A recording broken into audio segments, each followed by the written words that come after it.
Welcome to Sound Bites. Each episode is broken into 3 segments, and today we're kicking things off with Off the Record, where I'm honoring the great Ozzy Osbourne and the complicated legacy he leaves behind. Next, we'll dig into some new developments around AI music and Spotify, and this week's Legal Lowdown, because yes, it's messy out there. And finally, we'll wrap things up on a lighter note with Linear Notes, where I'm spotlighting one of the most criminally underrated vinyl releases of 2024.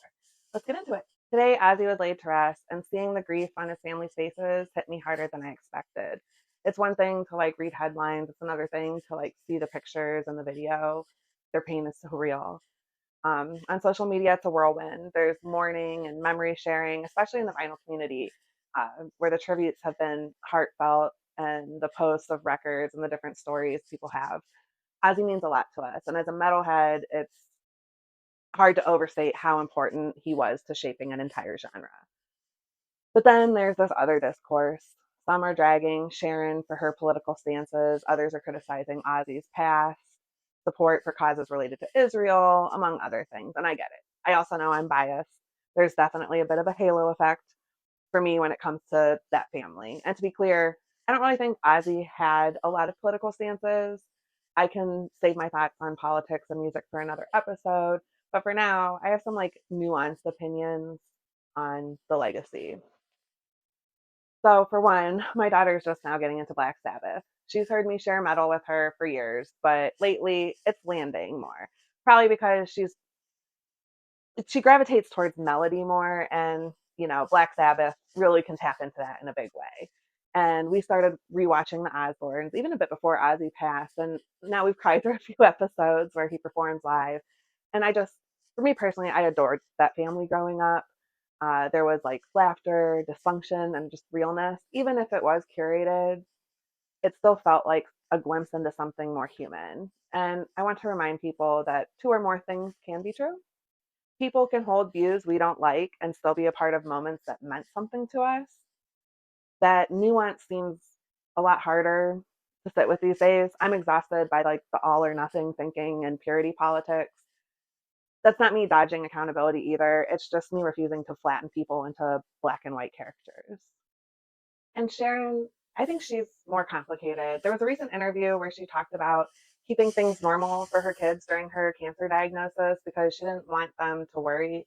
And that hit me as a mom, how we try to protect our children the best we can.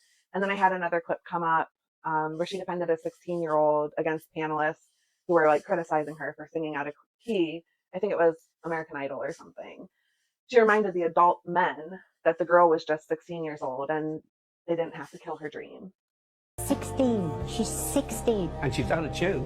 What the hell is the matter with you? I don't like doing this with you like that. It's uncomfortable for me. All right. She's 16. And she's deluded. Deluded? Deluded. Why? She's dreadful. She's got a dream and she's 16, She wasn't Louis. raping. We were honest. Her dream is over. Do you know what? It's a nightmare. Her dream's over. Don't throw anyone over me. Don't. I like this shirt. Don't do that. But she's also been ruthless in ways that I can't co-sign. I mean, like when she had Bob and Lee's original performances and songwriting credits removed from early Ozzy solo albums, even going so far as to re-record their parts for the reissues. That's messed up. Those musicians definitely deserved better, and it stains her legacy a bit. But it's not like Ozzy put his foot down in defense of the musicians, and ultimately it was his decision to do it. One, he distanced himself from over the years because he said like he didn't like to mess with the business.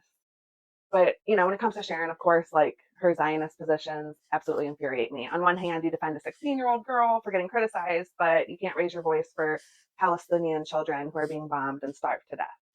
It's messy. I can criticize and still say that I don't hate her. She and Ozzy were well matched, chaotic, loyal, flawed, and driven. It's hard for me to separate them. And while I don't know them personally, I do know what it's like to love people who don't always share my views. Mourning Ozzy for me is less about the man and more about what he represented. His music, his messiness are woven into my life. And I think a lot of people feel that even if they don't know how to say it. And while I don't agree with Sharon on anything, this is one of the most tremendous, if not the most tremendous loss she will face in her life for the rest of her lifetime. And I can't imagine, even though her children are adults, I can't imagine losing my dad. I don't want to think about it. And I do believe that this family does have a right to mourn. And that's the complicated part about being in the public eye. These are entertainers first and foremost. They're not our politicians. I think we can give them a little more grace than what's being handled right now. Oh my gosh, I'm just realizing I should probably wear this here because my hair, when I flip it, it leaves a sound. So I'm sorry if parts of this video don't sound right. All right, welcome back to the Legal Lowdown. I know I've been covering a lot of AI lately, and sorry, not sorry, the trend continues this week. So here's the latest. Top music attorney posted a video speculating that Spotify might be behind some of the AI generated music. And then it turns out they actually commented on one of her videos. They responded, they denied it, saying we'd have nothing to gain or something along those lines. But let's be so for real. That's not true. Spotify profits whether or not, Spotify profits whenever users pay a premium or stream with ads. They're generating their own music. They effectively bypass having to pay royalties altogether. And considering how little they pay their artists already and how opaque their payment system is, it's not a stretch to see the incentive behind generating their own AI music and their own AI curated playlist. Now, let's be clear. I'm not saying they are behind because we don't know who is responsible, but the fact they haven't removed these artists is telling, especially when they're not made by real people. And they're also not disclosing it. The top music attorney did a great job breaking down Spotify's terms of service and how the presence of AI generated content like this actually contradicts a lot of their policies. And she's an attorney, so much more the word I'm looking for, like authoritative voice in this than mine. I highly recommend following her. I noticed another wrinkle recently too. There was AI generated songs mimicking dead artists like Blaze Folly, Guy Clark. They were uploaded to Spotify without permission from the estates. The platform did remove them quickly. And that's the other weird thing because there needs to be some kind of baseline standard here. At the very least, AI generated content should be labeled. Spotify has proved they can act quickly when they want to. So why these other bands are amassing millions of songs is crazy. And like I talked about last week, groups in the UK are pressuring their government to step up in terms of copyright and transparency. And maybe those claims will have an international ripple effect, but not sure. And also now we see the Velvet Sundown is directly quoting songs from news articles. So they're taking copywritten text and just putting it in their music. What's Spotify doing about that? Guess we'll have to find out eventually. Welcome to Linear Notes. And since I had Aaron Dallison on, Architects of the Underground, last week, and since he happens to be in one of my favorite bands, Axioma, and since I happen to be playing a show with him this weekend, let's talk Axioma. Every single release they have hits. My favorite is still Sepsis, but this one stands out as a concept. Live Totality isn't just an album, it's an event.